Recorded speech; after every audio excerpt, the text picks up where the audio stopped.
The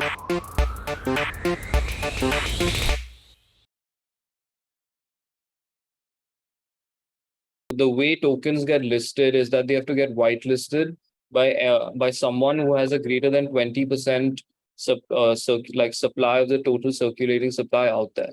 So right now, when that has started, that is only the Polygon DAO who has that much of a supply. So they are the only ones who can whitelist tokens. So they will only whitelist tokens that they think can grow the Polygon ecosystem in general, right? Because that is how they benefit, because they want the maximum amount of trading fees, because that is what they are going to get from the VNFT after it unlocks, right? So the 26 different dApps that they have chosen are obviously integral to the Polygon ecosystem. And initially, by kind of bootstrapping that growth by airdropping this to all these different stakeholders, they are trying to kickstart that flywheel effect and hope that enough there's enough traction and enough of positive network effects where all these guys will stick around and not actually sell their once the unlock is over, sell their VDIS for dist and just cash out.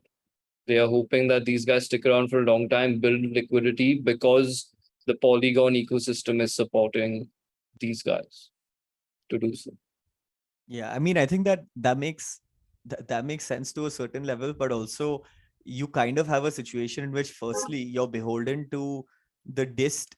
I don't know if there's a Dystopia swap DAO or whatever, but you're beholden to the governance of the Dystopia swap protocol deciding on which tokens are worthy of being whitelisted or not. So that's kind of a problem. Sorry, that went on mute. But that's kind of a problem because it doesn't allow trustless addition of tokens to a DEX, which is what a DEX kind of is usually about. But that's fine, because you don't need to like adhere to what a DEX is usually about at every stage anyway. But there's obviously like situations in which, if you go to the Dystopia swap and say, I want my token included, and they arbitrarily decide whether that token is included or not, that's I mean, like, I don't think I necessarily love that idea. But otherwise, I think that kind of makes sense in terms of how you would at least scale and grow slower and bootstrap liquidity over the longer term. So I think that's a trade-off that we have to that you keep in mind. Yeah, it's definitely a trade-off. There's quite obviously an inherent centralization risk right there. You're kind of dependent on the six, Polygon DAO members to make the correct decisions. And, something like Uniswap, it's way easier to get your asset whitelisted. It doesn't take as much as it does on Dystopia Swap for sure. But in a way, it also can be a good thing having a kind of gated community of Polygon dApps where only trusted. By trusted, I mean, the code is completely audited and trusted, and the tokenomics and the entire model, the incentive design, all these different dApps have made makes sense, and you can trust that because the Polygon DAO is kind of enabling these different dApps to grow, right? And Dystopia Swap is obviously influenced by the Polygon DAO, and I'm sure this was created in unison, and these 26 dApps were agreed upon as the best for the Polygon ecosystem.